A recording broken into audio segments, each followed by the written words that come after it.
नमस्कार, news one Washim मध्ये आपले सर्वांचे स्वागत आहे. मी अमोल. वाशिम जिल्ह्यातील काळीज पिळून टाकणाऱ्या सलग घटना अवघ्या 2 दिवसात 8 जणांचा दुर्दैवी मृत्यू. वाशिम जिल्ह्यासाठी 13 आणि 14 हे दिवस अत्यंत दुःखद आणि अस्वस्थ करणारे ठरले आहे. अवघ्या 2 दिवसात घडलेल्या 4 वेगवेगळ्या घटनेमध्ये एकाच कुटुंबासह एकूण 8 जणांचा मृत्यू झाल्याचे संपूर्ण जिल्ह्यावर शोककळा पसरली आहे. या सर्व घटनांनी समाजामध्ये हादरून गेले आहे. सर्वत्र हळहळ व्यक्त होत आहे. तिवळी येथे एका कुटुंबातील 4घांचा संशयास्पद मृत्यू 13 जून रोजी सायंकाळी 6 वाजताच्या दरम्यान शिरपूर जैन पोलीस स्टेशन हद्दीतील तिवळी या गावात अत्यंत धक्कादायक घटना उघडकीस आली आहे. येथील बकाल कुटुंबातील 4 सदस्यांचे मृतदेह त्यांच्या स्वतःच्या शेतात आढळून आले. संतोष तुकाराम बकाल वय 38 शेतातील विद्युत टॉवरला गळफास घेतल्याचा अस्वस्थतेत वर्षा संतोष बकाल अंदाजे वय 34 शेतातील विहिरीत मृत अवस्थेत जान्हवी 7 वर्षाची हातपाय बांधलेल्या अवस्थेत विहिरीत सोहम 6 हातपाय बांधलेल्या अवस्थेत विहिरीत. ही घटना अत्यंत संशयास्पद असून पोलिसांनी सर्व मृतदेह बाहेर शवविच्छेदनासाठी पाठवले आहे. मुलांचे हातपाय बांधलेले असल्याने या प्रकरणाची गंभीररित्या वाढली असून पोलीस सर्व बाजूंनी सखोल तपास करत आहे. अडाण नदीत 2 चुलत भावांचा बुडून मृत्यू 14 जून रोजी सकाळी 10 वाजताच्या सुमारास गोकुळेश्वर संस्थानजवळील अडाण नदीत दुर्दैवी घटना घडली.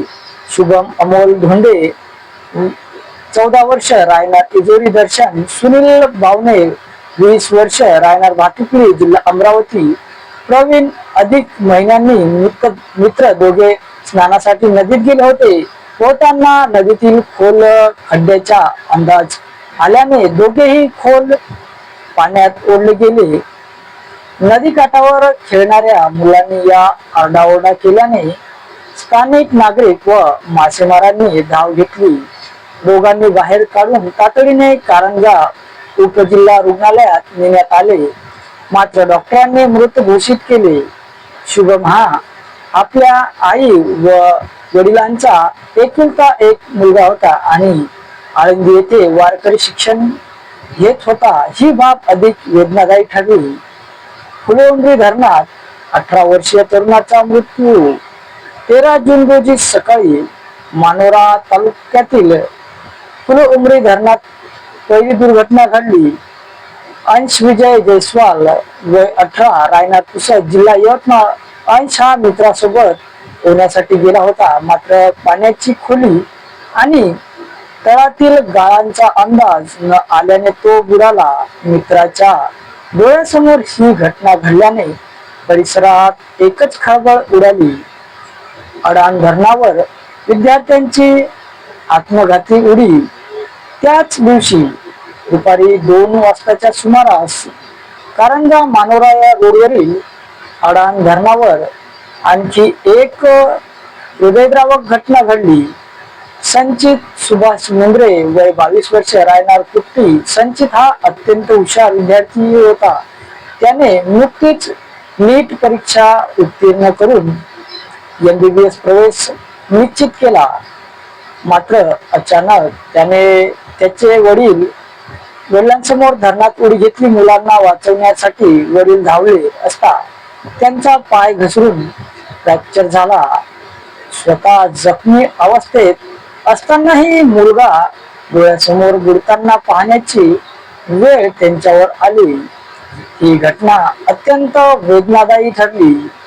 संपूर्ण जिल्हा शोकमग्न. या चारही घटनेमुळे वाशिम, यवतमाळ आणि परिसरातील नागरिकांमध्येही भीती, दुःख आणि हळहळ पसरली आहे.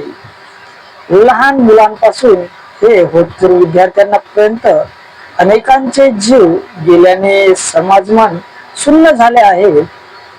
समाजासाठी महत्वाचा संदेश.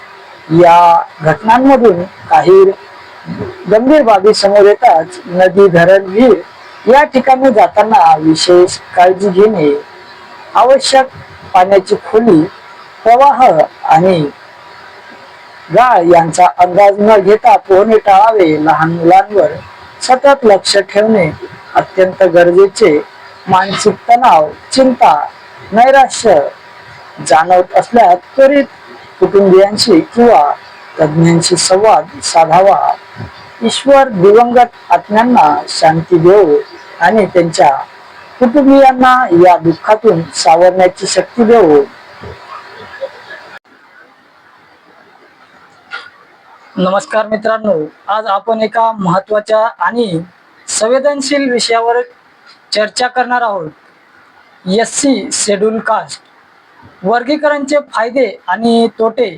हा भारत विविधतेने नटलेला आहे, पण या विविधतेसोबतच आपल्या समाजात अनेक वर्षापासून जातीय समानता आणि भेदभाव देखील अस्तित्वात होते. काही जातींना शिक्षण, नोकरी आणि सामाजिक समानता सन्मानापासून दूर ठेवले गेले. या ऐतिहासिक अन्यायाची भरपाई करण्यासाठी भारतीय संविधानाने SC वर्गीकरण आणि आरक्षण व्यवस्था लागू केली. SC म्हणजे शेड्यूल कास्ट अशा जाती ज्या ऐतिहासिक दृष्ट्या वंचित आणि शोषित राहिल्या. त्यांना मुख्य प्रवाहात आणण्यासाठी शिक्षण, नोकरी आणि राजकारणात विशेष संधी दिल्या गेल्या. आता आपण या व्यवस्थेचे फायदे पाहूया. SC वर्गीकरणाचा सर्वात मोठा फायदा म्हणजेच शैक्षणिक संधी.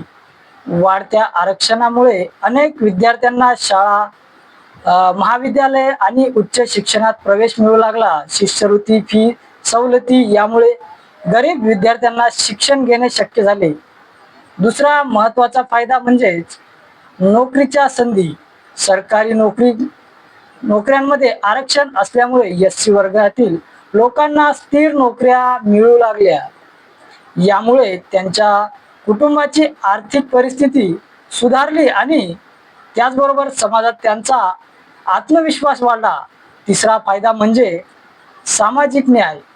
इतिहासात झालेल्या अन्यायाची भरपाई करण्यासाठी ही व्यवस्था एक महत्त्वाचा प्रयत्न आहे. त्यामुळे समाजात समानतेची भावना निर्माण होते.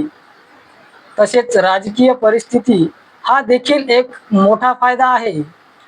लोकसभा आणि विधानसभेत SC वर्गासाठी राखीव जागा असल्यामुळे त्यांचे प्रश्न थेट सरकारापर्यंत पोहोचतात.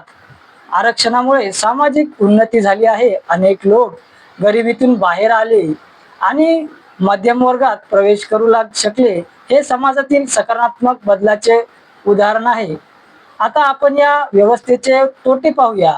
पहिला मुद्दा म्हणजेच गुणवत्तेवर प्रश्न. काही लोकांच्या मते आरक्षणामुळे मेरिटला कमी महत्त्व दिले जाते, त्यामुळे सर्व क्षेत्रात वाद निर्माण होतो. दुसरा मुद्दा म्हणजेच क्रिमिलियर समस्या. SC वर्गातील काही कुटुंबाचे आर्थिक दृष्ट्या सक्षम झाली असली तरी त्यांनाही आरक्षणाचा लाभ मिळतो. त्यामुळे खऱ्या गरजू लोकांपर्यंत संधी पोहोचत नाही. तिसरा मुद्दा म्हणजेच सामाजिक तणाव. आरक्षणामुळे काही वेळा इतर वर्गामध्ये नाराजी निर्माण होते आणि समाजात विभाजन वाढू शकते. चौथा मुद्दा म्हणजेच स्वावलंबनावर परिणाम. काही वेळा लोक आरक्षणावर जास्त अवलंबून राहतात, ज्यामुळे स्वतःच्या क्षमतेवर विश्वास कमी होऊ शकतो. पाचवा मुद्दा म्हणजेच गुणवत्तेवर स्वभाव परिणाम. काही क्षेत्रामध्ये कमी पात्रतेचे लोक प्रवेश घेतात असा आरोप केला जातो.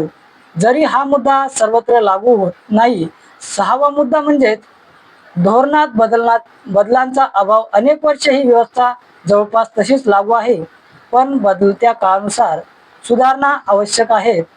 आता या विषयाकडे संतुलित दृष्टिकोनातून पाहूया. एस सी वर्गीकरण हे पूर्णपणे चुकीचे नाही आणि पूर्णपणे परिवर्तित झाले नाही. यामुळे अनेक लोकांचे जीवन सुधारले आहे, पण काही त्रुटी अजूनही आहेत. त्यामुळे धोरणात सुधारणा करणे गरजेचे आहे.